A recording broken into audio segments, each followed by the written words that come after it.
going on, tubers? Whew!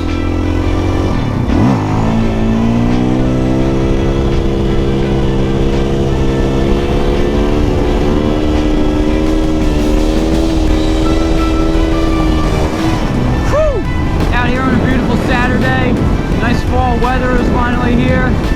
Nice crisp air. The leaves are changing colors. Beautiful. Went ahead and decided to change it up today. Go out on a little solo ride to enjoy this beautiful weather. Take a little break from the XR restoration. Normally Saturdays is the main time that I spend working on the bike. A few things here during the week, but mainly Saturday is the main day to get down to business. So I got some exciting news I want to talk to you guys about. So as you know, the GoPro 9 is out and I am seriously considering getting it. I've seen some good reviews, some bad reviews, but either way, I need to upgrade, guys. I'm using the 4, like the GoPro 4 Black Edition, and I think it's time to upgrade, you know? I was gonna go for the 8, but when I checked and to see when the 9 was gonna drop, it said sometime in the third quarter of 2020. So I said, you know what, let me hold off and wait. A couple things about it, it's actually bigger. The other thing is the battery's bigger. I'm hoping it means longer video runtime, but if you have a GoPro 8, a 7, or a 6, you're not going to be able to use any batteries, extra batteries you have for the 9, because it's completely different. It also has a screen on the front and the back, which is pretty cool, so you can kind of see where you're pointing the camera. I don't really have that luxury with my camera, the 4. I think if you got the silver edition back then, it had the screen on the back, but I've been taking the KTM with some sick-ass rides recently, finding some new roads and shit.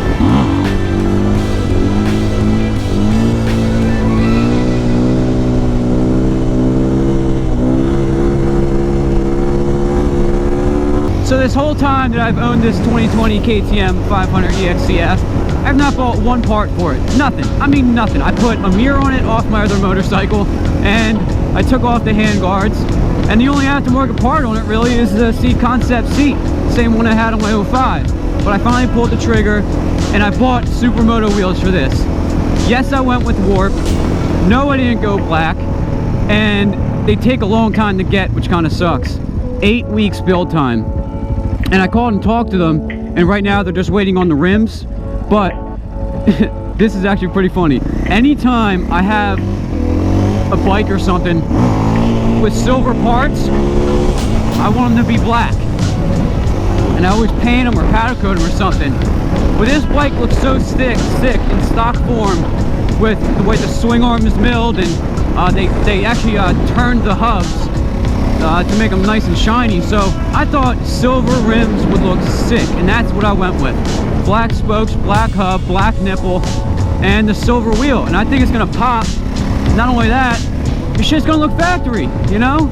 And then I ended up getting an email from Warp, just like a little newsletter, you know? They actually offer a tubeless system, so you don't have to run tubes if you don't want to. Apparently, the rotation of the wheel, there's like less weight or something, right?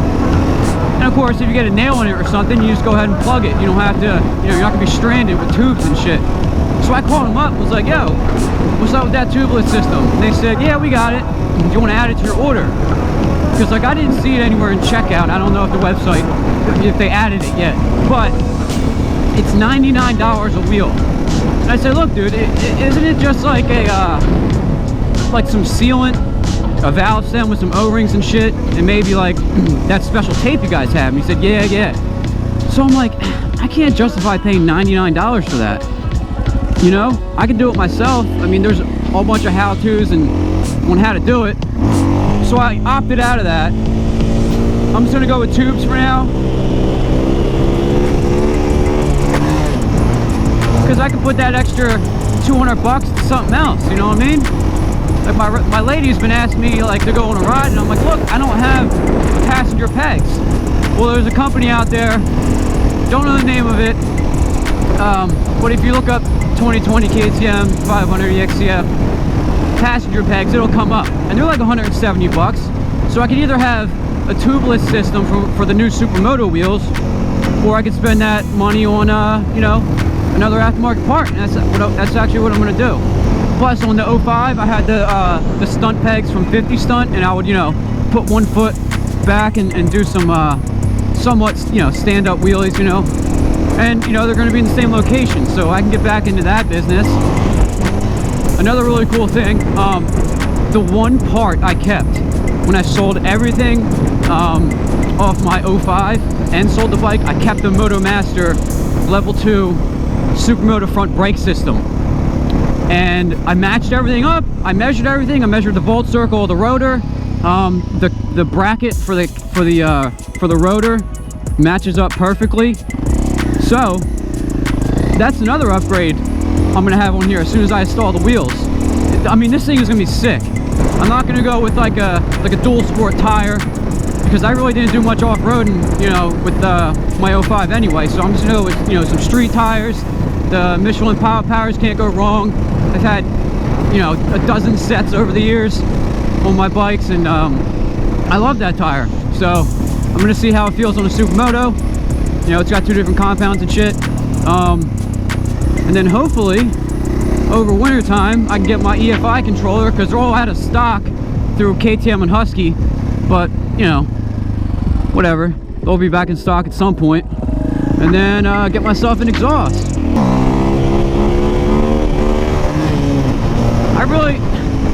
I don't know, guys. I don't want to get an FMF, and that's like the most common exhaust system for this bike, and I don't want it. You know, I haven't seen a pro circuit. What else have I seen? A Krapovich. It's really expensive. I'm definitely not going with a whole system. All I need is a slip-on. I think it's pointless to get a whole system, in my opinion, for the money, you know, and the power gain you're gonna get. But once I get the EFI controller, throw in the exhaust, take the reed valve out of the intake, get her dynotude, get her real nice, because like just, I don't know, I'm sure you guys know some of these, a lot of these new bikes are all choked up, you know. You really gotta unleash the beast and get, you know, some of this emissions shit stripped off of it, which really I can probably do that now. I should really look up a video on how to do it and go ahead and get rid of some of this shit that's bogging it down. Just the throttle response sucks. It really does. I mean, the bike's fast. It's an amazing machine. The suspension is incredible. I'm gonna roll up here to this Turkey Hill, get myself a burger and a Red Bull. And wouldn't you know, when I was at Turkey Hill, sitting there, I had 3 compliments on my bike. One guy was like, yeah, nice bike, man. Yeah, they run better than the Huskies do. Another guy said he raced these for years, and then he switched over to Beta. And there was a guy on a Grom. He was like, yo, man, nice bike. I'm trying to switch to something like that next. Not only have I not gotten a single compliment on this bike since I've owned it, okay, which has been over half a year, I got 3 within 5 minutes. How about that? Ha ha!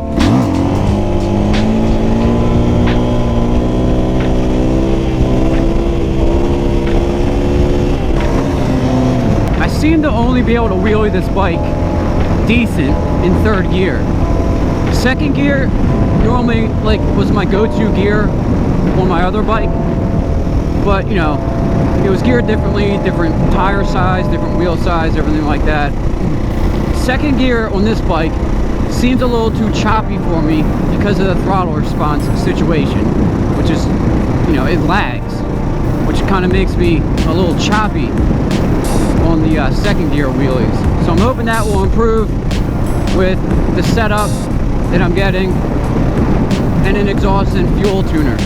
Apparently these bikes, when they're all souped up, can have 60 plus horsepower. That's insane. This is like a 250-pound bike. Like, I can't wait for it to be like that.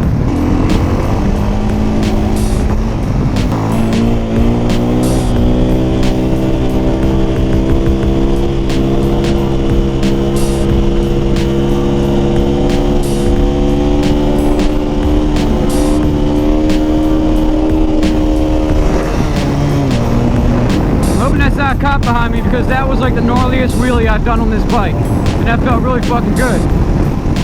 Woo! Yeah, boy! So I think next weekend is another Rama event with the crew. Super excited about that. But I think it's gonna be a street ride, not like a event at a cycle center, which is cool because there's always a ride after that. But I think we're just getting right to business. So I assume there's gonna be a huge Grom squad that's gonna ride, and yeah, I'm super excited for that. So getting back to the GoPro situation, you know, the other factor in choosing the 8 or the 9, the price difference. So naturally, when a new one comes out, it's more expensive, and then the previous model, you know, jumps down a little bit. Well, I think for a while now, $299 was the price for the GoPro 8 Black. The 9 is like $450. So, is it really worth it? Is it that much better? Do I want something more compact? Is the little bit bigger of a design going to be an issue? I don't know, man. But just like I said before, with the Warp 9 wheels getting the tubeless system being $200 bucks, I could use that money for other shit. So if I get the GoPro 8, I still have a massive upgrade in my camera, and then I have an extra 150 bucks to spend on something for the bike. So I don't know. Let me know in the comments on what you guys think I should do. Whether I should get the GoPro 8 or the GoPro 9. What do you guys want to see? Another thing I'm going to do for you guys, and I have 2 previous videos on this, but I'll do a more detailed video. Hey, a chicken. What the... I'm going to show you how to install the Supermoto wheels. Now, it seems a little straightforward. Oh, you know, just change out the wheels. It's not that simple, okay? Because generally, with oversized rotors, you have a bracket. You got disassemble the old bracket, put the new one on, Loctite and what have you. But there's other things like, okay, now the chain's too long. Now you gotta shorten the chain, or just get yourself another chain and then you can swap setups. Another big thing is shortening the kickstand. You can get yourself a used one, you can get yourself a new one, chop it, use that one as your short Supermoto kickstand, or shorten the stock one, which I'll probably end up just shortening the stock one because this thing's not gonna really be in a dual sport form much longer. Just like before on the 05 that I had, I did get the Cush drive naturally because I speak very highly of that, getting the Cush drive. It makes a huge difference in my opinion, and I've ridden Supermotos with and without it. In addition to that, I also got the same size wheel, the width of the wheel as I got before, the 4 1/4. I didn't want to go for the 5-inch. I don't really see the point in doing that, and you're going to have clearance issues. Not saying it's impossible, but I mean, I've seen people take a belt sander to the outside of the tire because they're running a 160 on it, and it's hitting the inside of the swing arm. It's like, it clears by like, you know, like a cunt hair, and I don't want problems like that, you know? Now let's talk about gearing. Obviously, I'm going to be running the stock front sprocket, and I went with a 42 rear sprocket. It's a good overall gearing. You can cruise at 65 pretty good. I'm sure it'll be a little bit different on this bike because I don't know how the gearing, the transmission, all that shit is, but I didn't want to go too big. I thought 45 was a little bit too big of a sprocket, but the beauty is you can always change it out if I don't like it, you know? There's one other thing I did forget to mention about doing your Supermoto conversion. The reason these KTMs are so awesome is in the computer there's a setting for tire size, right? So when your KTM is just sitting there and you roll it to wake up the computer, there's always a number that comes up. It's 2205, I believe. That's for your 21-inch front wheel. When you go for your 17-inch Supermoto wheels, you actually go to the number 1882, and you're able to program that in here so your miles and your speed and all that is correct. So I think my camera's gonna die before I get to Forest House. So basically, if you like today's video, you know what to do. If you're new, subscribe, and I'll catch you in the next one.